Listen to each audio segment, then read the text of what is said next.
return. Shout out Katie Newton back in the studio. Take us to break, Katie, on your Clippers Audio Network.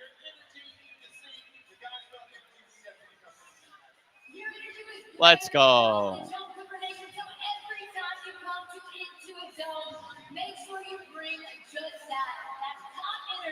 Yes, ma'am.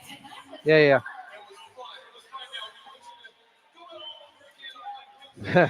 Yeah.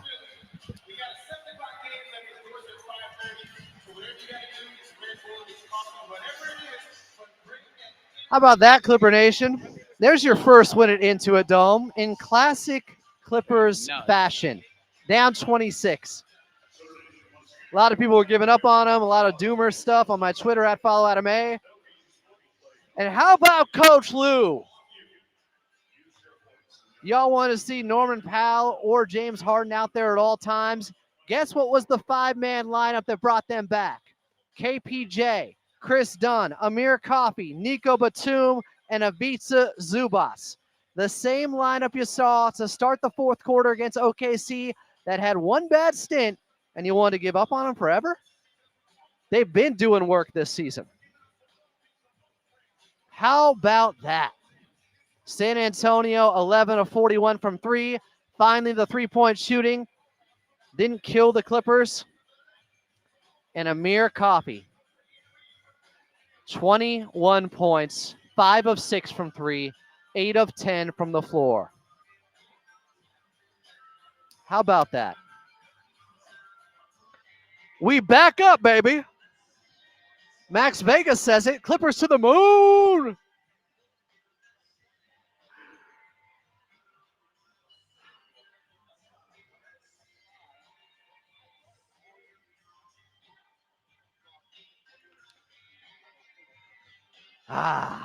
Feels good, right, Clipper Nation?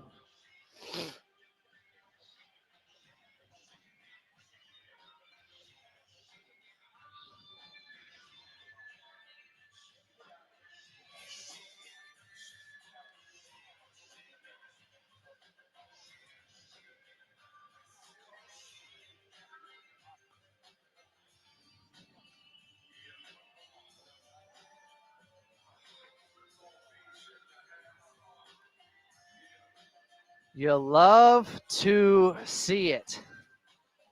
This is the way. I said comeback Clips.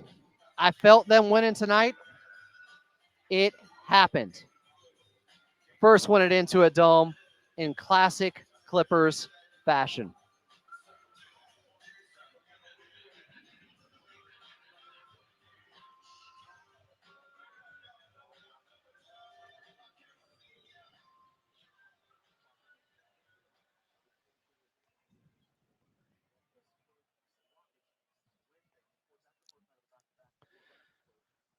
Hashtag comeback Clips. Your LA Clippers get their first victory at Intuit Dome in dramatic fashion. Just like they have over the years, they came back, this time down 26 points in the first quarter to the San Antonio Spurs. They end up winning 113-104 to christen their new home with a classic Clippers comeback. Welcome into your post-game show. I'm Adam Osland. We are up. Second half highlights coming up. Post-game box score. But first, we get back over to your radio voice of the Clippers in Carlo Jimenez. Well, Carlo, how about that 5-man unit? KPJ, Chris Dunn, Amir Coffey, Nico Batum, and Ivica Zubac. The highly criticized unit to start the fourth quarter against OKC the other night. They win them this ball game. They got them back in this. A revenge tour for those guys today, Adam. They were so good on the offensive end. They caused chaos. They were locked in. They were excellent defensively. It was so fun to watch them go to work in this game and really put their foot on the gas. They changed the game. They changed the game. A 16-2 run, I believe, in that second quarter. So good for this Clipper team, Adam, and really shows that, hey, while this team might have lost Norman Powell to the starting unit, they did not lose the punch off the bench. Those guys came with the energy and the spark today. Revenge from the 5-man unit. Revenge from Amir Coffey, who many wanted to see replaced with Jordan Miller They don't have a shot in this one without Amir Coffey and those big 3-point shots in the second half. And he came off probably his toughest game of the season last time out, struggled to score a little bit, and boy, did he respond today. 5 of 6 from 3. He hit 3 huge threes in that third quarter, 2 big ones there in the fourth, goes 8 for 10 from the field, 21 points. We mentioned it pregame, but the Clippers needed that Norman Powell punch off the bench that they had last year, and Amir Coffey providing that so far this season. He has been excellent for them, shooting above 45% from 3 on the young year, and just what a performance by a guy who deserves it, a guy who's worked for it every single year he's been with his organization. And I couldn't be more proud also of Ivica Zubac, who stuck with it. He was struggling early. I think he was 4 of 11 in the first half.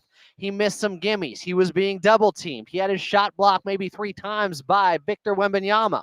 How does the game end? Him dunking on Victor Wembanyama with an and one, and at the charity stripe, 5 of 5 after going 1 of 5 last game. He had been struggling there.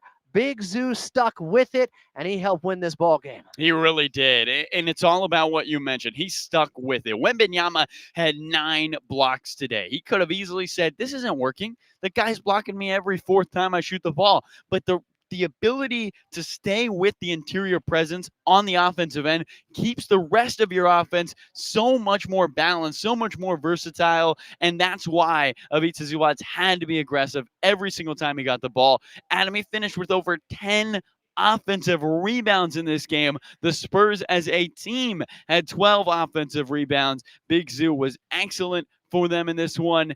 13 boards, continuing to pace the NBA in rebounds a game.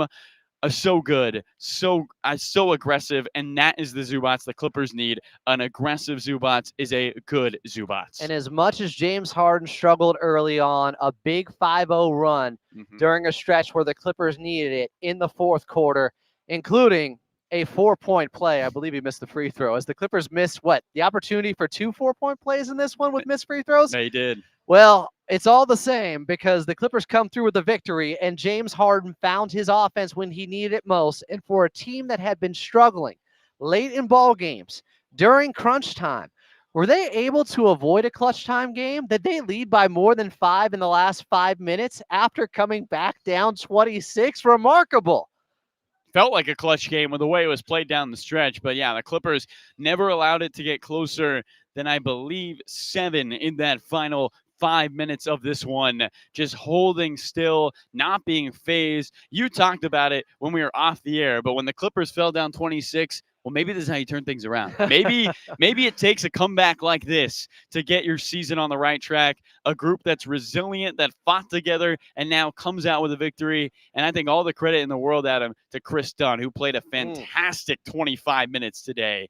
And despite playing with 5 fouls, was able to close down the stretch. He brings energy to this team that they need in games like this, really changing the momentum of the ball game with his aggressiveness, with his activity, and with his approach on the defensive end. That loose ball he was able to get to and draw the foul on CP3 was just emblematic of who Chris Dunn is. It's all hustle, heart, and also in that ribcage, dog. Dog in him confirmed. We got the x-rays. Chris Dunn was special down the stretch, not just with his offense, and he hit some timely shots, but also those hustle plays, including offensive rebounds. Yeah, big-time offensive rebounds, able to swing, get into the teeth of Wembanyama sometimes on the defensive end. He was excellent today. Norman Powell, I mean, we just continue to expect 20-point games out of him, but once again, he goes for 23. First time in his career, he's got 6 straight 20-point games, and he's got a chance to do it again on Wednesday night. I thought he came up in big moments for this Clipper team. It was an all-around excellent effort for a game that looked slow and sluggish and looked like was going to be one to forget after the opening 12 minutes. It's one to remember for this Clipper team, their first win of the regular season here at Intuit Dome that looked to make it 2 straight on Wednesday when a certain player, a certain former friend, now foe, comes to Intuit Dome. Paul George will be in the building, and, well, you're not going to want to miss that one. 7 o'clock tip. Been a week of familiar faces in new places. SGA, CP3, now PG13. coming back to SoCal to face the Clippers for the first time in a Philadelphia 76ers uniform. Tip time for that one on Wednesday at 7. We'll have your pregame show starting at 6. The Clippers, it took them getting down 26 to relocate their identity, to get back to that scrappy build-up that they've always had. This is the team that has had more 20-point comebacks over the last 6 seasons now than any other squad in the league. Maybe the Clippers found their identity tonight, and they can hopefully build off of this. Wednesday night's another big one. Carlo Jimenez, great call as always. We got our first nylon in. We ready? We here? We'll talk to you on Wednesday. Talk to you Wednesday, Adam. Let's go. We'll hear that from Carlo Jimenez next. Clippers were down 26, left for dead. The backups plus Big Zoo fought back. And then the starters came in late and helped take them home. And how about Amir Coffey? Brian Seaman says it all the time. Coffee is for closers. More Clippers postgame coming up next right here on the Los Angeles Clippers Audio Network.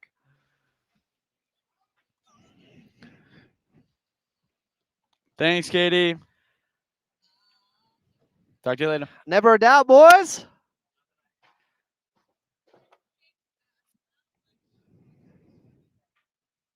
Hey, Jake, was I not confident? Actually, I have to give Adam credit. He was very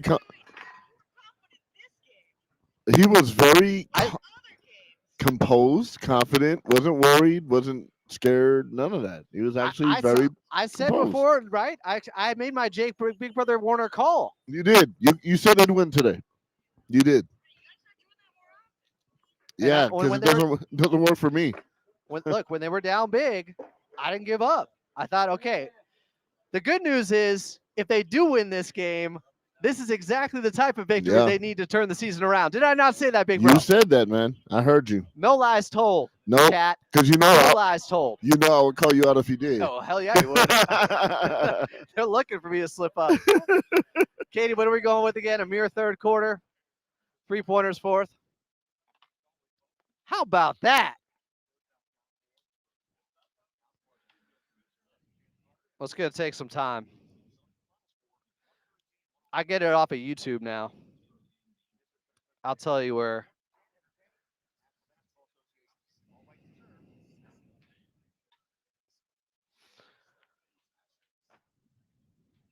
You're damn right something was born out of this victory. I mean, we'll find out on Wednesday. I'm telling you. I had this game circled. I thought tonight would be the night. I didn't know they'd get down 26, but I still felt like they had a shot. That's when the Clippers are at their best, when their backs are up against the wall. That's the Clippers team we have known.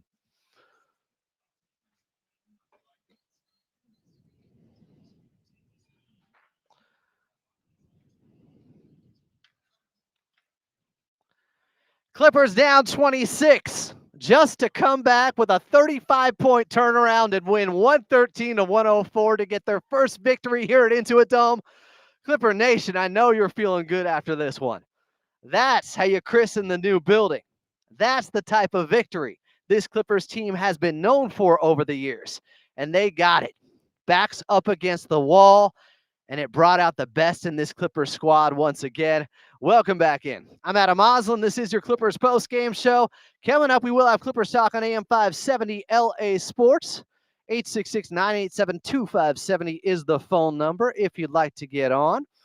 As mentioned, the Clippers were down by 26 after the first quarter. It was 40-14. The Clippers were historically bad. They made just 4 shots total in that first quarter. But then, guess who brought them back from the depths? It was the same crew that I've been talking about that has been playing well for them and had one bad start to a quarter against OKC in that fourth. That would be KPJ, next to Chris Dunn, next to Amir Coffey, next to Nico Batum, next to Big Zoo. They went on a 16-2 run to start that second quarter. The guys who were scrutinized, Coach Lou was scrutinized for that crew. I asked him pregame because I thought That was the move to make against OKC. It had been working. It didn't work that one game. So do you go back to it? Well, he said it's about feel. It's about flow of the game. Flow of the game was against them. He goes back to it, and they don't win this ball game. That crew might have gone a plus, I don't know, 32. I'm going to check the lineup data later. But at the half, the Clippers had trimmed into that lead. It was down to 8, 56-48. In the third quarter, Amir Coffey started to cook.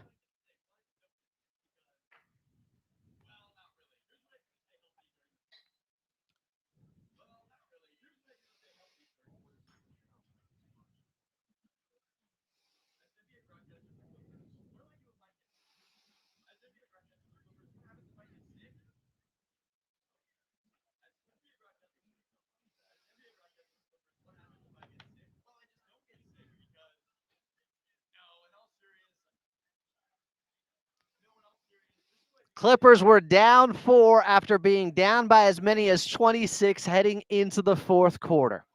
But they know about dramatic comebacks. And when they get that close, when it's even, they're leaving in situations like this. And down the stretch, they would knock down 3 after 3 after 3. Carlo, take it away.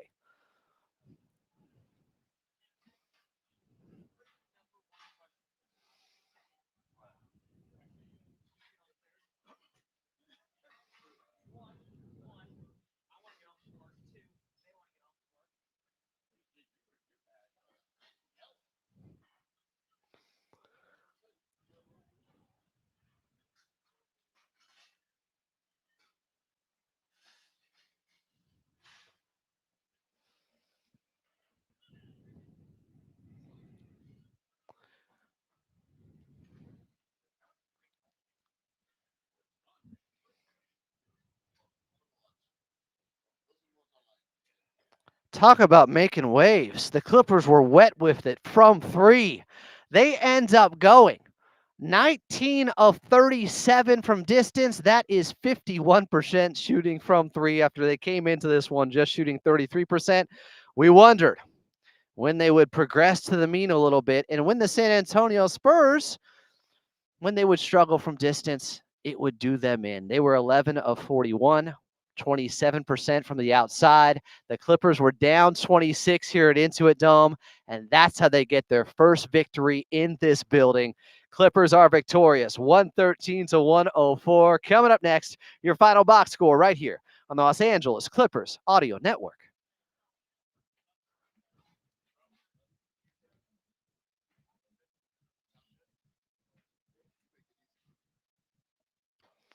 Joe Rosenfeld makes a good point. Amir did this in the 35-point comeback against the Golden State Warriors. Or excuse me, 31 against the Warriors. He wasn't on the team then. Against the Wizards in the regular season. This was their third biggest regular season comeback ever. Can you name the other two? Really, it's just one now because we gave away the Wizards one. Can you name the other comeback? This was their third biggest ever in the regular season. Can you name? We gave you the 35-point one against the Wizards. Tonight, down 26. Can you name the third? Caffeine Supreme, baby.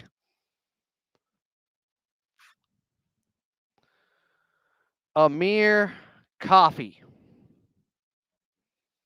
Y'all wanted Jordan Miller in for him. How about now? And this isn't, look, he was spectacular tonight.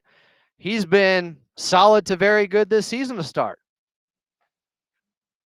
Unafraid. Had just 2 points in the first half. Amir ends up with 9 points in the third and 10 in the fourth, including a dunk to put the finishing touches on this one. What a badass. Memphis was playoffs. I'm talking regular season. That's a good call, but that was playoffs, and I think 27-point comeback. Not Atlanta. Mike Kim wins it. Boston down 28 right after they traded Tobias Harris. Everybody thought they were giving up on the season. They come back down 28. Landry Shamet hits 4 threes, I believe, in the fourth.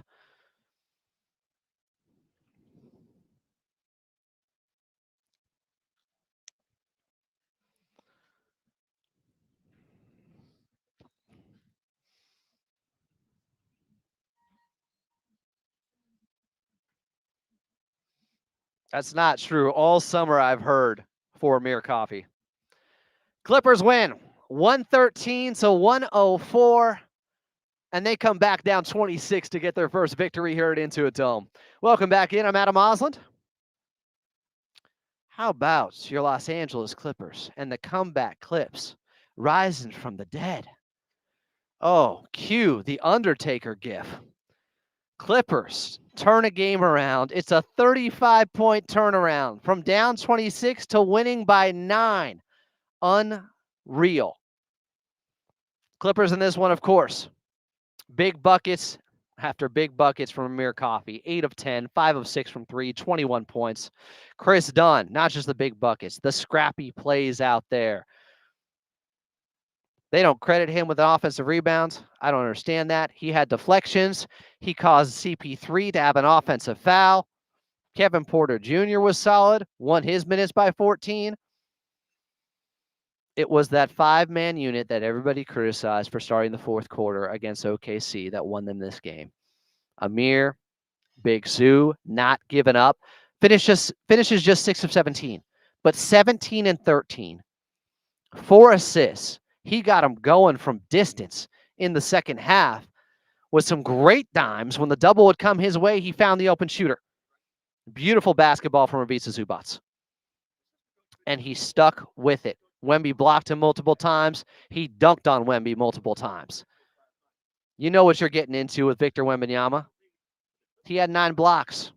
That's okay. That's what he does. He still only went 9 of 22 from the field, 2 of 9 from 3. And while we have a moment, let's pause 10 seconds for station identification here on the Los Angeles Clippers Audio Network.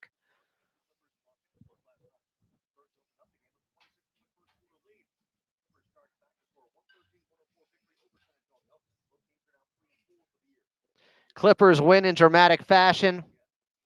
Come back down 26 to take down the Spurs in their first ever victory here at Intuit Dome in classic Clippers fashion. This is what this team has been known for: resiliency, grit, toughness, determination. We saw it all. Down 40 to 14 in the first quarter, they win 113 to 104 over San Antonio. They take on PG-13 and the Philadelphia 76ers on Wednesday. Tip-off right back here at 7, pregame at 6. Outside of Los Angeles, we're leaving you until then. But coming up next, here on AM 570 LA Sports, it's Clippers Talk.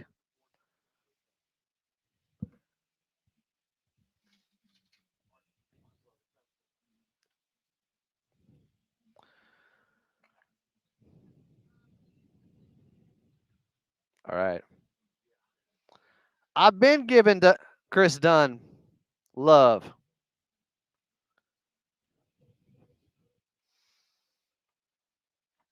It was smart to go small. It worked. What they had to do against Victor Wembanyama was spread him out and get him away from the basket. That's why Batum was in there. He had 9 blocks. My God, he had some of the most incredible athletic plays in NBA history. Some of those blocks on Norman Powell, the rear view contest by Wemby, were insane. Incredible. Some of the dunks and lobs he got, insane, incredible. I feel honored just to watch the freakiest athlete I've ever seen, a guy at 7'3" that can move like that. Just incredible. And the Clippers withstood it and win anyways. My guy Sam, who's back in here now because he wanted James Harden benched before the game, he's trying to dunk on me right now. Yeah, Harden had a bad start to this one, how many minutes did he end up playing? 33? I'd say a bad 28 minutes, and still came through late. Big 5-0 run. Are we forgetting the James Harden foul on the 3? The Clippers, I don't think they ended up playing clutch time minutes tonight. Even being down by 26, they stormed back so fast that they bypassed being in a game within 5 points in the last 5 minutes. That's incredible. Everybody killing Coach Lue, and I defended that decision over the last 24 hours with that 5-man lineup to start the fourth quarter. Now you know why. People are killing Zoo early in this game. I said, no, guys, Big Zoo's playing great because he's sticking with it. I tweeted out, I honestly like this game from Zoo. Struggling, doubled. Wemby has blocked him, but he continues to put them up and stays aggressive. This is what they need. Going to him no matter what. It's not an option anymore, or only if he's hot. I tweeted that in the first half.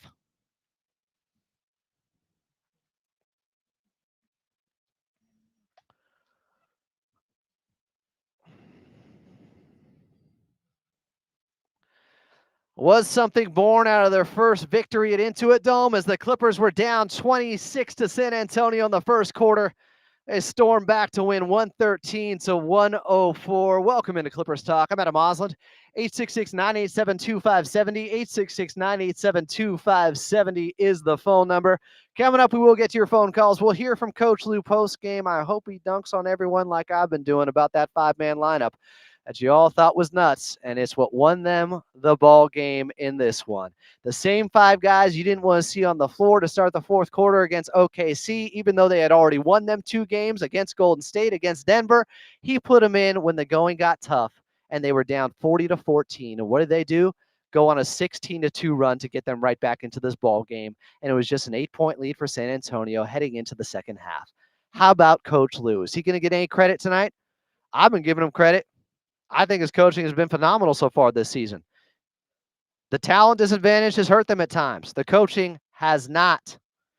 And Big Zoo, believing in him and sticking with him, even while Wemby was getting some blocks, even while Ivica Zubac, I think, started 3 for 11 from the floor, he stayed with it, stayed confident, stayed aggressive. There's no other path you can take anymore. You need Big Zoo. You aren't winning without him.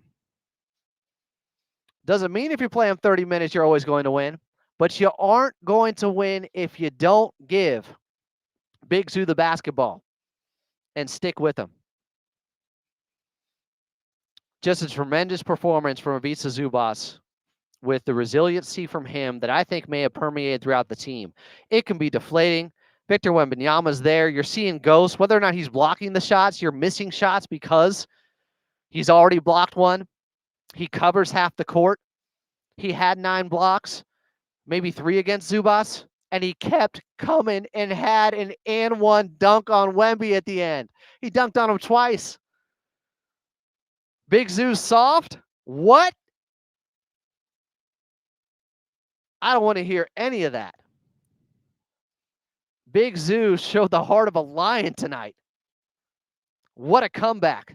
3rd largest regular season comeback in franchise history. Down 35 against the Wizards a couple years ago. That's the 2nd biggest comeback in NBA history in the regular season. I think the Jazz have it at 36. They come back down 28. Fresh off of trading Tobias Harris in Boston. Back in what? 2019? Landry Shamet, big game. Big Zoo, big game. And then tonight, down 26 to christen Intuit Dome with its first win ever here by your Los Angeles Clippers in style. In classic Clippers style. A big comeback. That's how you can find yourself. Relocate your identity. And remember the type of squad you have been over the years, no matter who was available. Hey, Kawhi ain't here right now. We've seen that before in the past. Paul George ain't here. He's in Philly. He'll be back here on Wednesday. We've seen him out a bunch too. This Clippers team has a mentality to not give in to that. And we saw it again tonight. Now can they build off of this? 3-4, Philly coming in, no Embiid. I'll update you on what happened in Paul George's return tonight against the Phoenix Suns. But this was incredible. Amir Coffey, the guy that everybody said this summer after Summer League, I've said it at times too. If Jordan Miller's taking minutes from someone, it's probably Amir.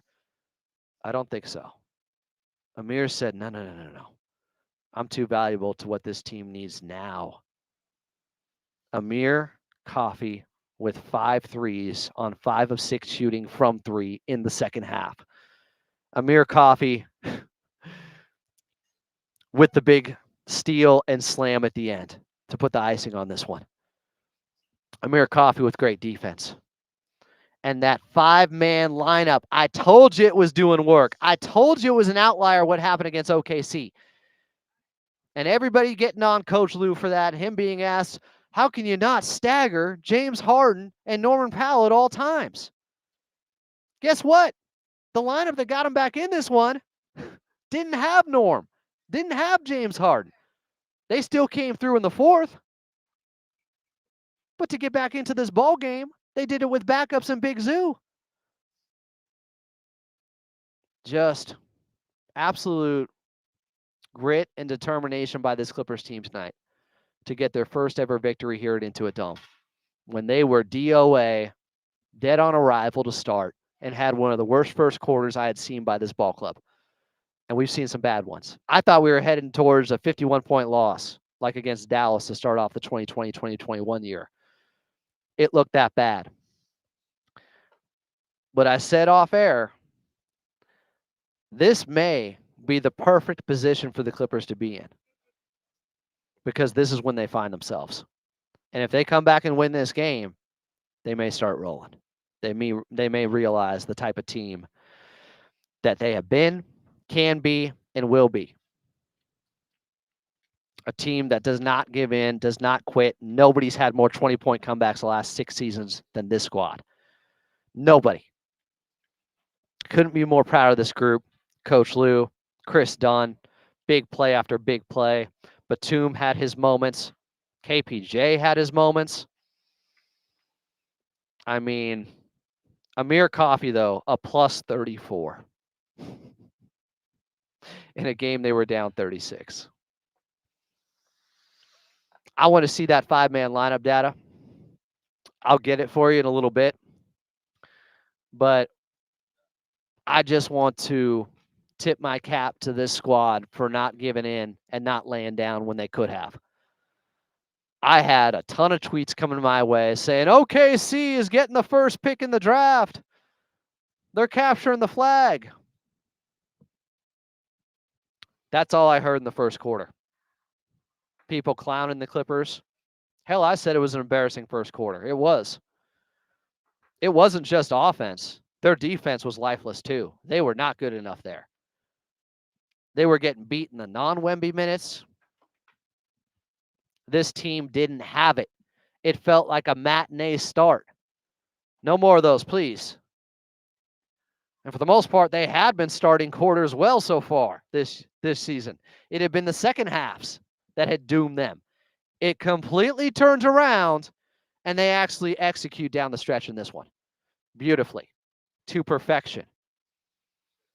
I can't tell you enough about some of the passes Big Zoo made after doubles coming late in the third, when that same 5-man lineup, KPJ, Chris Dunn, Amir Coffey, Nico Batum, Ivica Zubac was out there, and they went a +6 to cut a 10-point lead to 4 heading into the fourth.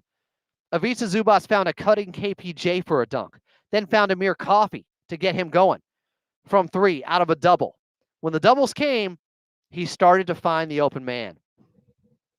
He banked a shot in end of the third quarter over like a triple team of Ivica Zubac after he had already been blocked multiple times. It could have been easy to curl up in a shell and say, it's not my night.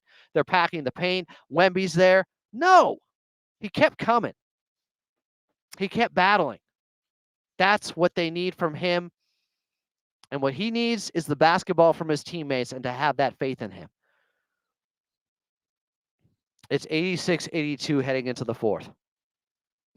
Even the pass from Zoo with 0.6 seconds left to KPJ was a well-executed buzzer beater that almost went right at the end of the third with KPJ putting up that 3.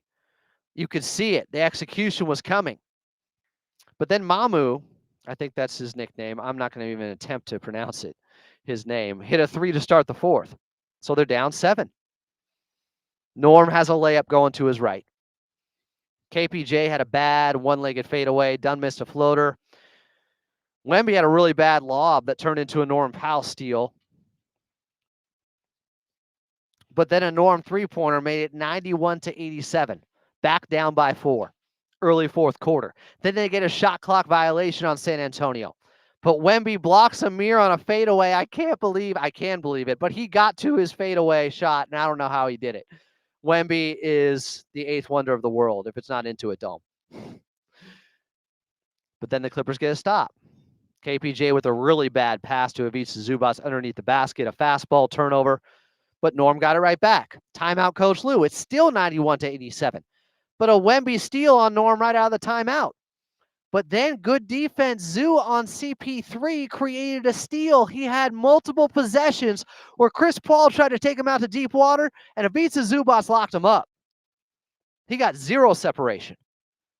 Amir 3, 1-point game. Another stop. Norm 3, Clippers up 2, 93-91. We get the nylon call from Carlo Jimenez, and they never looked back. Travel on CP3 right afterwards, out of a timeout, I believe. Norm layup, then blocked by Wemby. Just an insane chase down block. You think he's not there? You think you've gotten away from Wemby? There's just no escape. He's just following you like Peter Pan's shadow. It is unbelievable. Because you can't shake him. You can't. Wemby then fouled. Knocked down some free throws. I mean, even his shooting stroke of the charity stripe, it's like, I don't even know what to say. Does any big man have an excuse anymore when Wemby is this good at the charity stripe of missing free throws? This is just next level. Jay wants that Carl Tart Zubac segment now. You can't shake Wemby. He is everywhere defensively. I told you pregame, they're 19 points better per 100 possessions on the defensive end, the San Antonio Spurs, when Wemby is on versus off the court.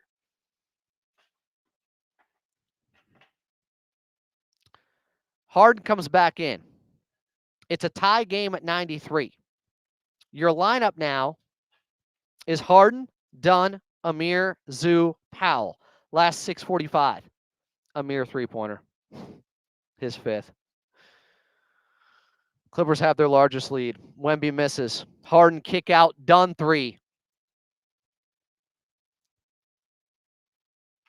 Zoo defense on Wemby.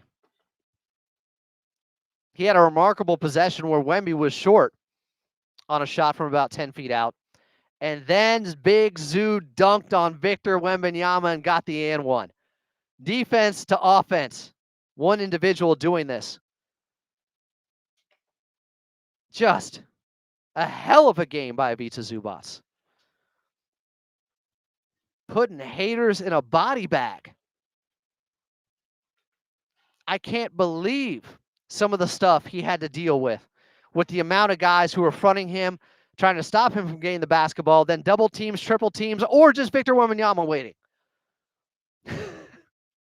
Stick with it. That was the key. That was everything for this team. And by the time he got the and one, where he went 5 of 5 from the charity stripe after going 1 of 5 last time out, the Clippers are all of a sudden up 8. It's 101-93. They started the quarter down 4. 12-point turnaround. Less than 7 minutes in. Just incredible basketball. You want to talk about a fast and furious like comeback? This Clippers team. Harden then has the 4-point play but misses the free throw. Harden has a step back. So a 5-0 run generated by James Harden for those trying to hate. Wemby hits a 3. 107-98. They're not quite out of the woods yet.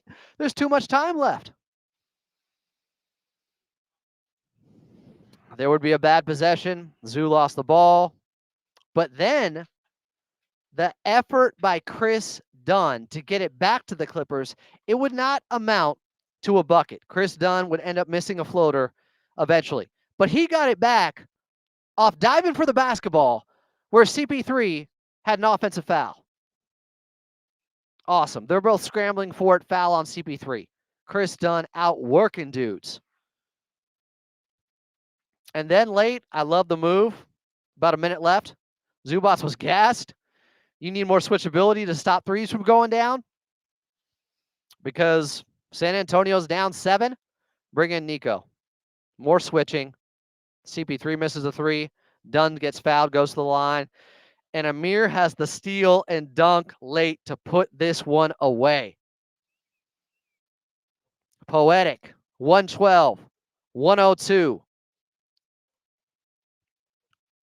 Final score 113-104. Clippers complete the 26-point turnaround. We'll get to your phone calls coming back. 866-987-2570. 866-987-2570. I'm Adam Osland after the Clippers' first victory here at Intuit Dome. And the only way they know how to do it. Hashtag comeback Clips. You're listening to Clippers Talk Postgame here on AM 570 LA Sports.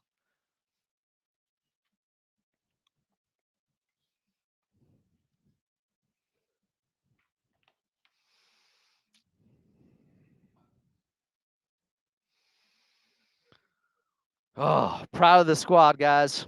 We'll get to your phone calls here. If anybody in the chat wants to apologize to Coach Lou, I'm sure there's a lot of that. I'm proud of this team, man.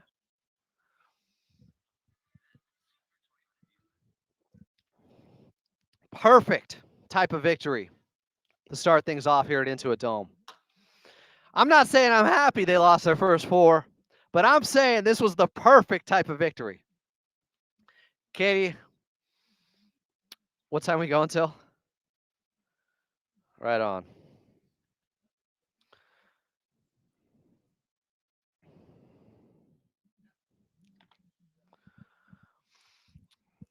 You know, Amir has had big games before where I drank coffee, I think, during the entire thing, just in honor of him.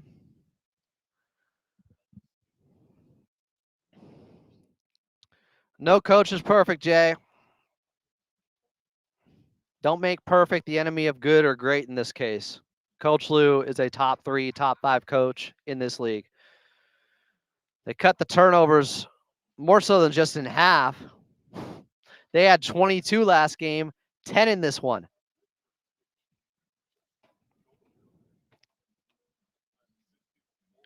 I am proud of this team. Just 2 turnovers in the 4th. They had been averaging over 4.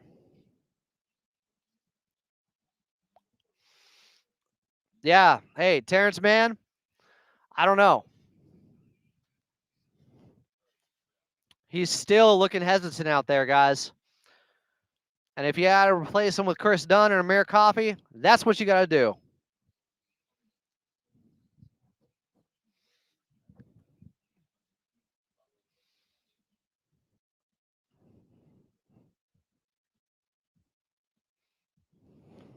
Look here. Look at short.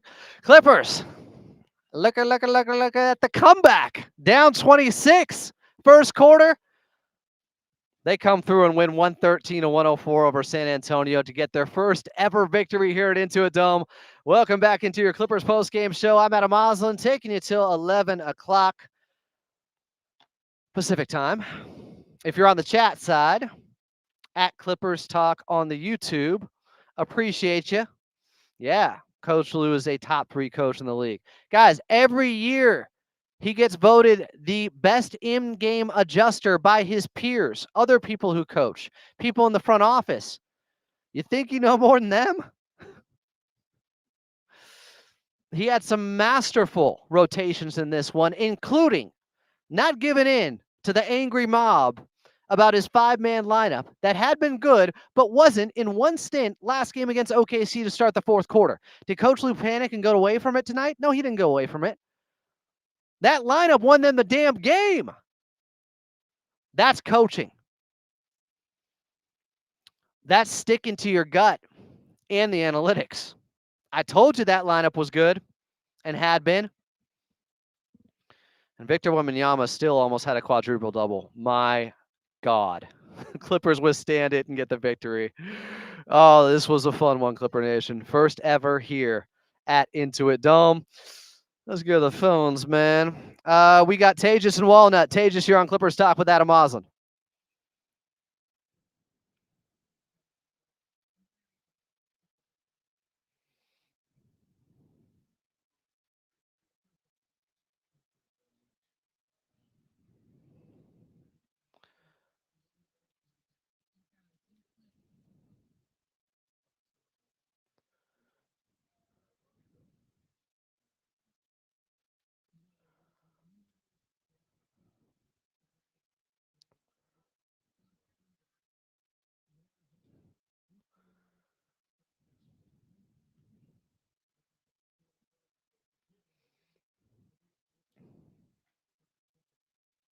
Yep.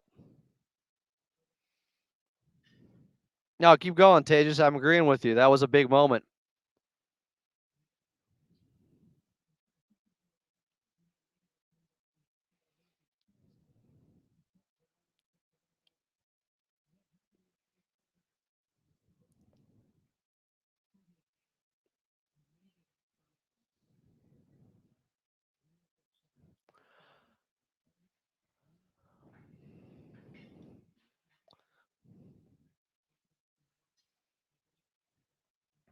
Yep.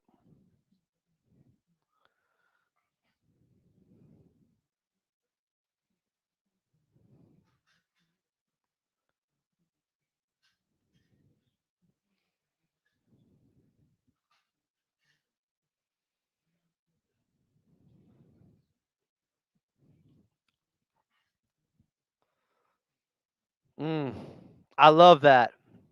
I love that. Tejas and Walnut pointing out that nobody deserves this more than Steve Ballmer. First ever victory here at Intuit Dome. This one is for Steve. He built this palace. He came up with these innovative ideas. The wall, everybody there was fantastic tonight. The place was electric. It is almost like a basketball theme park, a cathedral. And now it has a Clippers W here. And the type of W we're used to seeing from this ball club.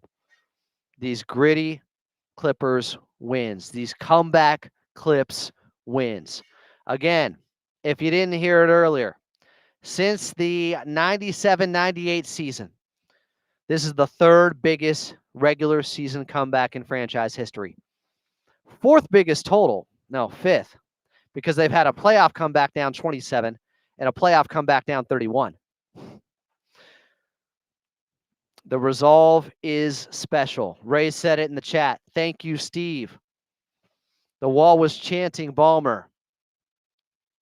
Give him the damn game ball. I don't know. I know there's some post-game audio Katie Newton has back there, including a short clip of Ivica Zubac in the locker room after their first win. Katie, let's hear from that right now.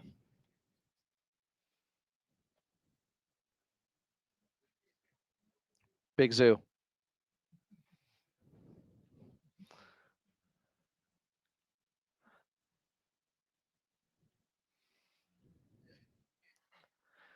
That's how we do it. That's a Clippers win. Not going to be easy. Got to fight back. Big Zoo said it all there. This is just a microcosm of what this team has been about. This is what they do. They're made for it when their back's against the wall. I mean, they've had a 25-point comeback also to get themselves to the Western Conference Finals in the playoffs. I think we remember that one. Game 6, Utah. Derrick Jones Jr. did have a scary fall going up against Wemby for a layup where he was holding his shoulder. I don't have anything on that yet. 51% shooting from three. I mean, the numbers finally went back in their favor. They were shooting 33% from three on the season. And finally, James Harden goes 3 of 6 from the outside when he had been shooting just over 20% from three on the year. Are the legs starting to come around? I don't know. He still had a rough 25 minutes. but the last 6 were good. Real nice. Hashtag comeback clips. Chemo said he sat in the wall tonight. It was awesome. My normal seats are in M1, but wanted to experience it. That's great, man. Thanks, Steve Ballmer. Rock said, when Terrence Mann and that conversation is going on right now, hey, guys, I'm with you. If Terrence Mann is not going to shoot the basketball, we got problems. And he may get pulled from the starting lineup at some point. I get it. I thought he had some good moments in this game, but still saw too much of the same from T-Man regarding not looking for his offense enough. Now, he did have a 3 to start it. He had a reverse layup. He had a tough fall also early on where I just felt like Terrence Mann wasn't going to the basket with the intent to score, but with the intent to draw the foul on Wemby instead. He fell sideways, didn't get it to go. Like this. Look, I want to go over the second quarter because that's when the game truly changed. They were down 26. Zoo, hook shot immediately. Amir dunk in transition. KPJ fadeaway. KPJ step back. 8-0 run. They had 4 makes in about the first 2 minutes of the second quarter when they had 4 makes all of the first quarter. Then Wemby had a dunk driving past Ivica Zubac after Zubac fell for a pump fake on a 3-pointer. And then you see a 7-3 guy just go around him like he's a guard. It's just Zubac kind of shrugged afterwards like, what are you going to do? Chris Dunn bucket. He was really good in that second quarter, guys. Batum 3. Clippers are all of a sudden down 15. Dunn 3. Then Zoo missed multiple shots over Wemby. He had, I want to say, 3 offensive rebounds, tip shots that didn't go. But then he finally got one, and it's a 10-point game. That is what I'm talking about. Big Zoo not giving in just because it's Wemby. Stay with it. That was a big moment, I think, honestly, in his career. Because there have been too many times where Ivica Zubac is having a bad game to start, he doesn't turn it around. This time he did. Knocked down his free throws. Norm comes back in. Because remember, that was the crew that ate into the lead and got to 10. The Chris Dunn, KPJ, Amir Coffey, Nico Batum, Big Zoo crew turned the game around. And I hope Coach Lou lets everybody know that he went back to the lineup. I asked him about it pregame. I knew the lineup was working. I think he was taking far too much grief for one stint. It didn't work to start the fourth quarter against OKC. Zoo had the dunk on Wemby then to end the second quarter. And then a Norm 3. Down 8. Heading into the third. That second quarter was special too, guys. We will take a quick timeout. We'll come back. Get your phone calls, 866-987-2570. 866-987-2570. I'm fired up tonight. I am. This is the Clippers team we have come to love. When everything's going against them. When it felt like they were about to get run by 50. In their darkest hour. We will not go quietly into the night. I don't think anybody said that. Not quite July. Clippers do come back. Down 26. They win with a final score of 113-104 in their first ever win here at Intuit Dome. God bless Steve Ballmer. Love y'all, Clipper Nation. More coming up next.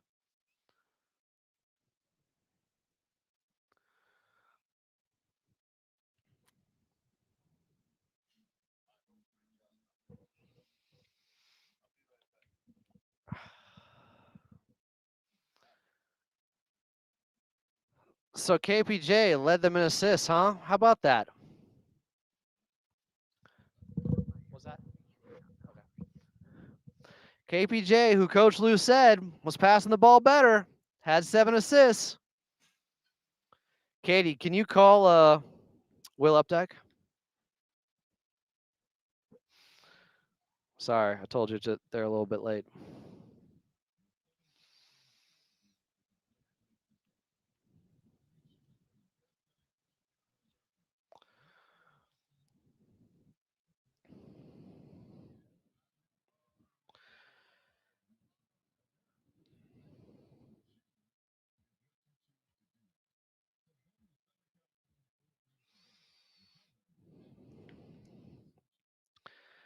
How about that? Kevin Porter Jr. He just had some easy passes too. Like, just make the easy pass. Get to Norman Powell in that left wing. He's hot.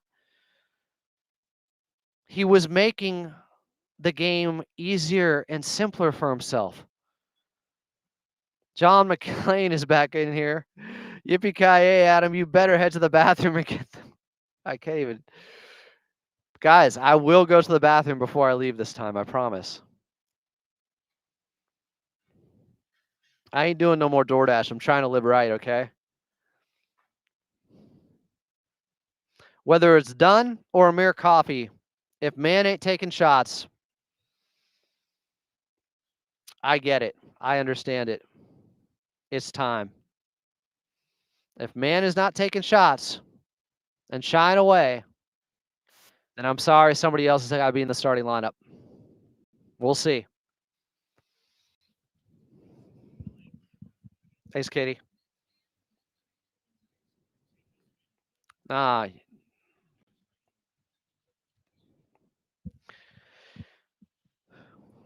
You're excited. Feel these Clippers win. Down 26. They come back to win 113 to 104 over the San Antonio Spurs. The losing streak at Intuit Dome is over. They get their first win here at the Dome. Welcome back in. I'm Adam Oslin, live with your Clippers post-game show, Clippers Talk, here on AM 570 LA Sports, and at Clippers Talk on the YouTube side. Join the show right now. You hear the music. That means we got him. Will Updike is in the house. He only shows up for wins, and none better than this one so far this season. Was something born out of this victory, Will Updike?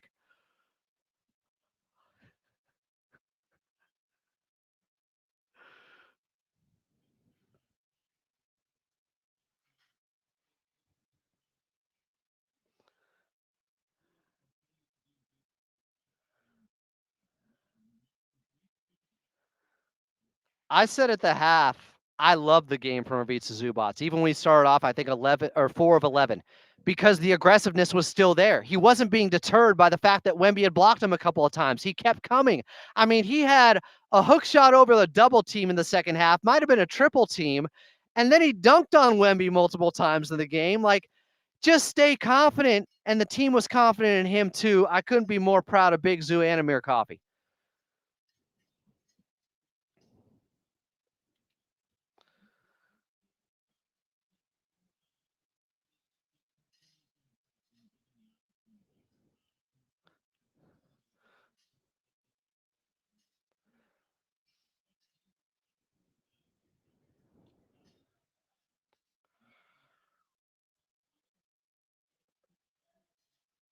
Almost a quadruple double, right? Like this is like David Robinson, Akeem Olajuwon type stuff. Like some of those blocks on Norman Powell, where you think you're safe, where you think you've got enough distance between you, and he makes up ground like that because he's Slender Man. He knew it. Like his first Halloween in the NBA, he came dressed up as that. It's got to be haunting out there for guys to have to deal with Wemby like that. But as much as a lot of this was, yes, hot shooting to get them back into it, like there's a mentality there. Like you could have given in down 26, and we saw that same Clippers spirit that we have seen over the years where they have these dramatic comebacks, and it's just the way they're built. It's just what they do. They don't give in. Well, and I think that's like what's been different or frustrating about this year is like what we came accustomed to was sort of like the slow starts, right? And then the team being able to sort of turn it on in the back half. And in this season so far, we've actually come out to a lot of really strong starts. We've seen some pretty sizable leads against difficult teams. But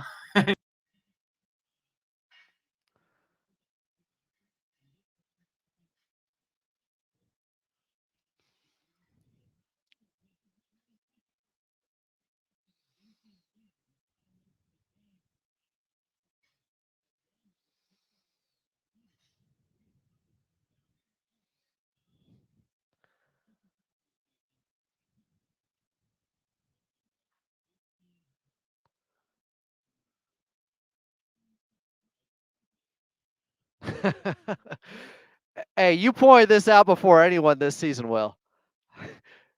You pointed this out before anyone this season. Before the Clippers said we're going to be in a lot of close games, you were saying it.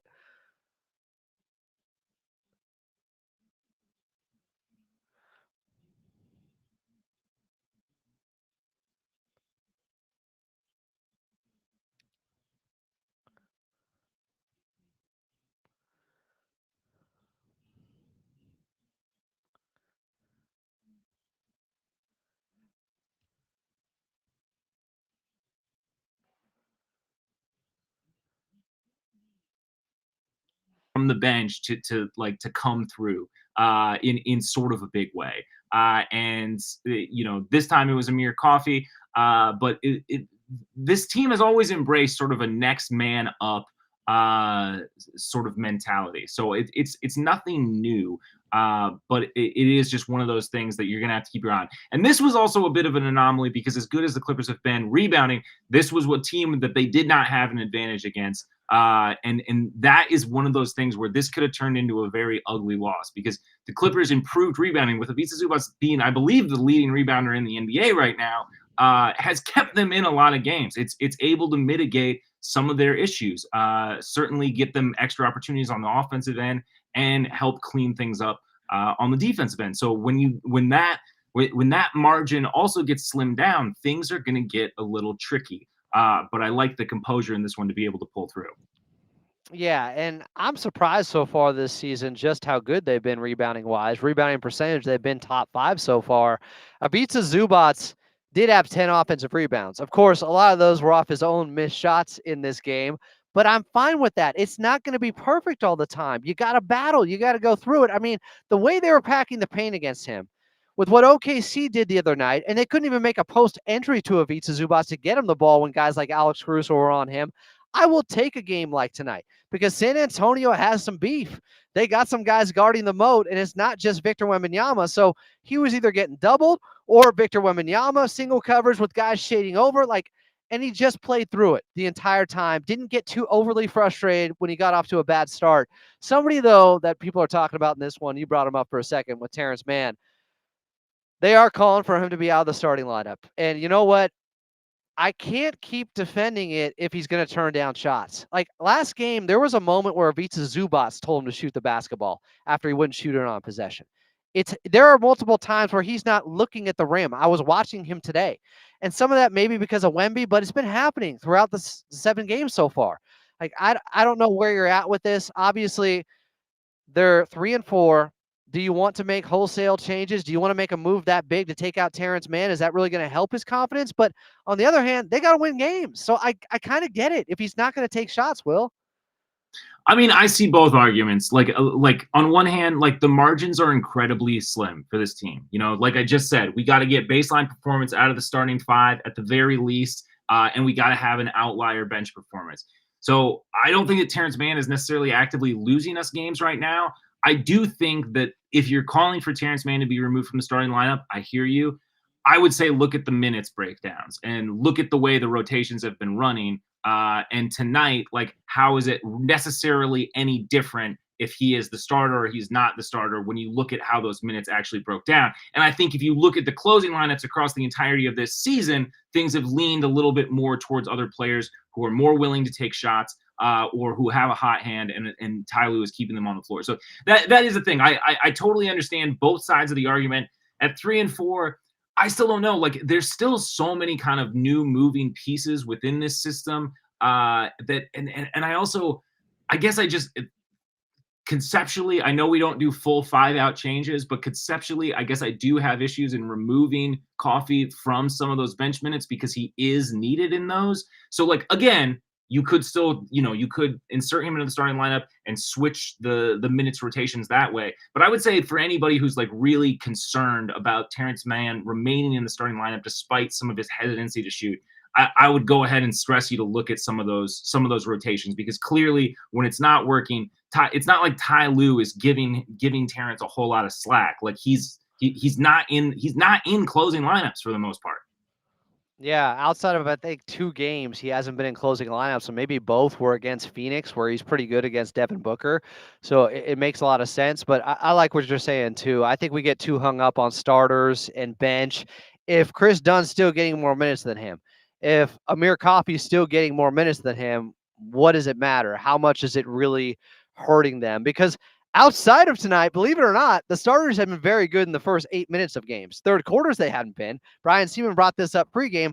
I brought up something to Coach Lou because I wanted to get his back on this because I've been talking about it the last 24 hours when so many people were bringing out the torches and pitchforks for Coach Lou with that 5-man lineup to start the fourth quarter against OKC.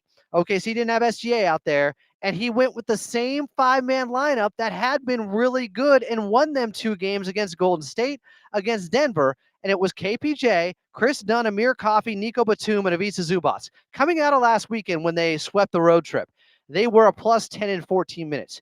You can say it's 14 minutes, but it's also like, well, I'm not going to go away from it until it stops working. In fact, he had that to start the second quarter against OKC, and they played the minutes even against them. So then he goes to it in the fourth, and they get ambushed, and they lose, I think, their minutes by 10. Like in 5 minutes, they went minus 10. Tonight, that lineup started the second quarter and made the 16-2 run and absolutely won them this game. They don't win it without him going to that lineup heavy and sticking with it. I love seeing that.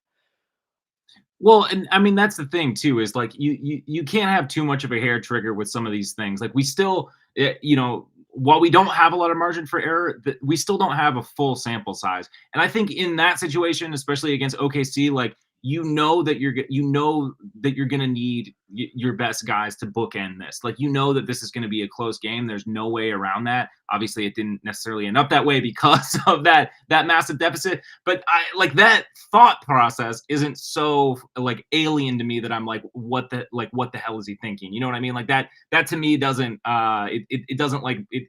I'm not getting any red flags or fire alarm bells on that logic. Yeah.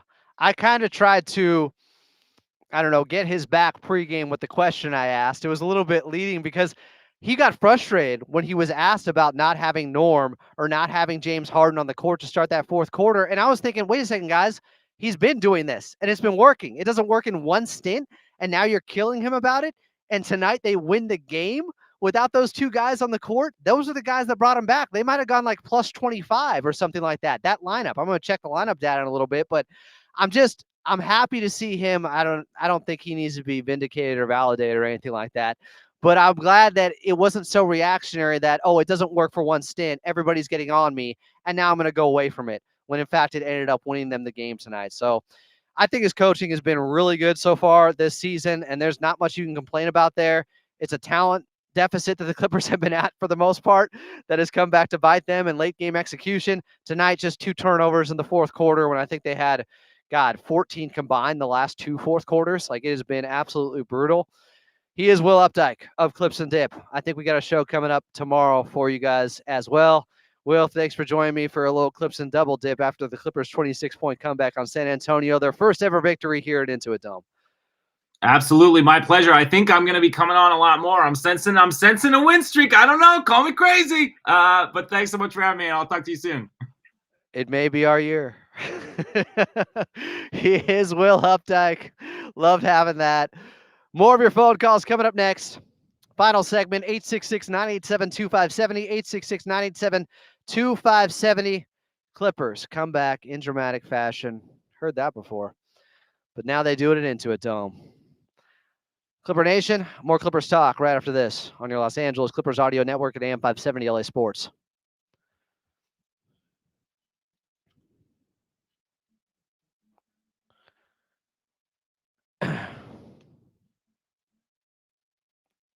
Yeah, guys, look, we're 7 games in. Terrence Mann is doing the same thing again. I'm not going to defend it. I totally understand if you want to go away from him, and it makes sense at this point. Like, I don't know what it's going to take. And maybe him coming off the bench, maybe it'll ease the pressure. I don't know what it is. But Amir Coffey and Chris Dunn have been good enough to get into the starting lineup. But then again, when Kawhi comes back, Terrence Mann will be out of the starting lineup anyways.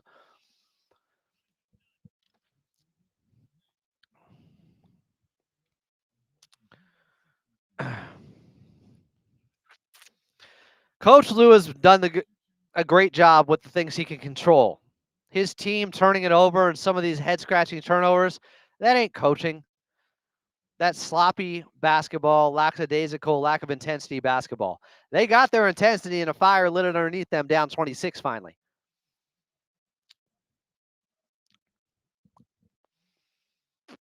The defense was not good in the first quarter either, guys. Like, their offense was completely affecting their defense and vice versa. That first quarter was so ugly. I was disgusted. And now I'm joyful. Man is a slow starter, but they need to win games now. Look, I'm fine if you want to give him a 10-game sample size. I'm fine with that. I'm just saying I can totally understand the other side of it with people coming down on Man harshly right now too, because he's not even looking at the rim on some of these possessions where the ball is in his hand. He's not even looking at the rim, meaning he is not looking for his offense. He's looking to get rid of it and pass. Yeah, only 10 turnovers after 22 against OKC. They came into this game averaging 17.8 turnovers per ball game.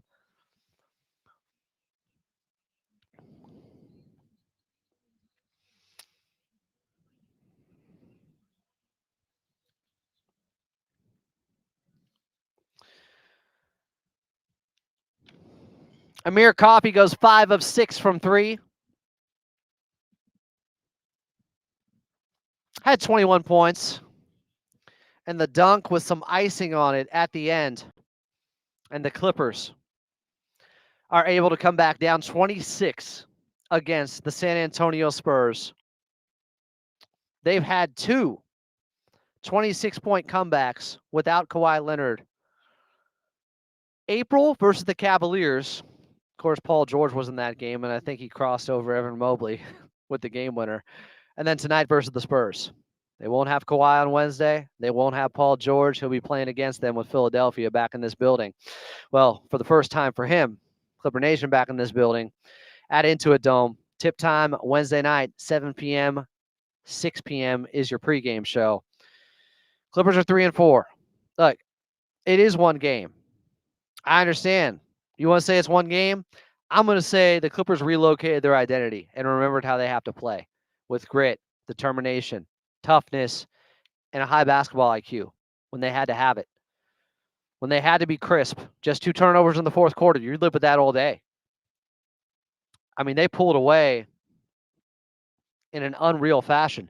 They never got into clutch time. After being down 26, they somehow passed up San Antonio so quickly in the fourth quarter with the threes, with Big Zoo, dunking on Wemby, that they never got into clutch time. Last 5 minutes within 5 points. After down 26, it's a 35-point turnaround. 113-104 is your final. Let me look at the Paul George stats from today as people in the chat at Clippers Talk on YouTube are talking about. I know he came back. I'm just glad it wasn't worse, that injury. He's able to play, and that injury wasn't worse because it looked terrifying at first. Did it not? It looked very similar to the OKC injury. KD had a clutch bucket, and Phoenix would win 118-116 over the Philadelphia 76ers. Paul George, 4 of 14, 1 of 7 from 3, 15 points, 4 assists, 5 boards, 6 turnovers. Still was a +3 in a game they lost by 2, but that's going to be fun. Wednesday night, I know Clipper Nation's looking forward to that. I know plenty of people are going to boo Paul George, and I think it might be 70-80%. He called him the B team, said they did him dirty because they only offered $150 million. I mean, I think this organization did right by him. I think they brought in every player he wanted: Russell Westbrook, Reggie Jackson, John Wall. If he wanted to play on ball, they acquiesced. He wanted to play off ball, they acquiesced. So I know there's going to be no mercy from Clipper Nation on Wednesday night. I am going to reflect on the good times with PG-13. I'd like to remember those instead of, him contradicting himself on a podcast and talking about the situation here, because he did help get them to the Western Conference Finals for the first time in franchise history. I just know what's coming Wednesday for him. I don't know if he's prepared for that. but I hope he's good to go. And it's not something where first game back from injury, now he's got to take a couple of days off. I would assume he'll be ready to go. Everybody can respond with a paying ticket how they want to within, the bounds of what that ticket also says. There is a code of conduct for fans. But booing, cheering, whatever you're feeling like for Paul George, it will be welcome on Wednesday. And I'm glad they got their first victory out of the way and in dramatic fashion, in Clippers fashion, like this heading into that game. Some momentum, hopefully. Build off of it. Julio Muchada says in the chat, these are the must-win games, Adam, like you said, against lottery teams, so we can stay at a 50% win rate by the time Kawhi returns. Greetings from Italy. What's up, Julio? You know I'm Sicilian. Love hearing from you. What time is it there, by the way, Julio? I want to know. But yeah, this is a game. I mean, if you drop the first game against Portland and the San Antonio Spurs, that just can't happen. Stay at around 500 before Kawhi gets back. Win if that happens. We're hoping obviously it's still a win. We don't know anything otherwise. But you have to handle your business against lower tier teams in the Western Conference, especially. They get San Antonio 3 more times. They get Portland 3 more times. That needs to be 6 wins, period. If you want a chance of finishing 6 through 10 in the West, I think 6 is the high end. Them just staying out of the play-in. And I'm hoping 10 is the low end. And they won't be worse than that. But look, it's one win. It puts some wind in your sails here at Intuit Dome, making waves. And a lot of it was due to shooting 51% from 3. Is that sustainable? No. But the heart and the effort and the determination to come back down 26 is. That's what we've always seen from this team.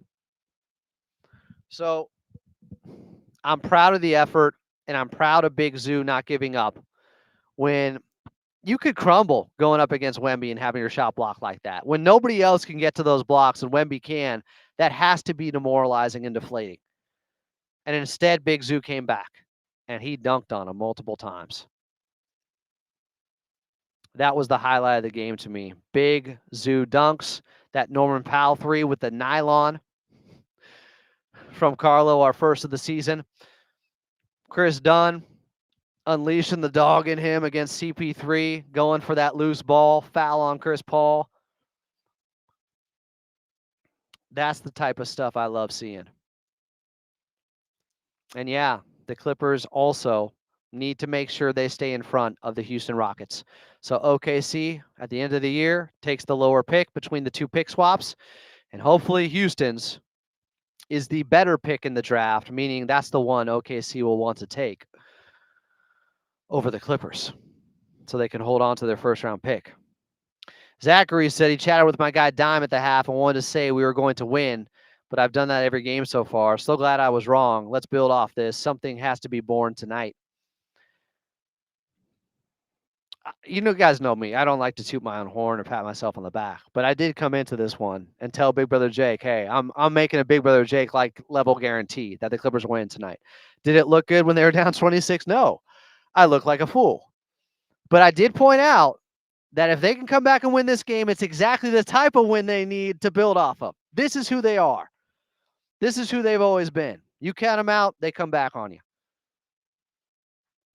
But it has to turn into a victory now on Wednesday against Paul George and the Philadelphia 76ers. If something was born out of this night, it can't end with them having a loss the very next ball game right back here at Intuit Dome, right? You got to see this turn into a string of victories.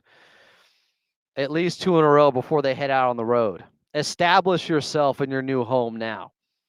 I expect Clipper Nation to be even louder for that one. Not just because it's Paul George, but because they know what this Clippers team is capable of. They finally got a victory here at Intuit Dome. And they got it in the most Clippers way possible. That's what you love. This kind of reinvigorates you as a fan and renews your love with this team when you see victories like this.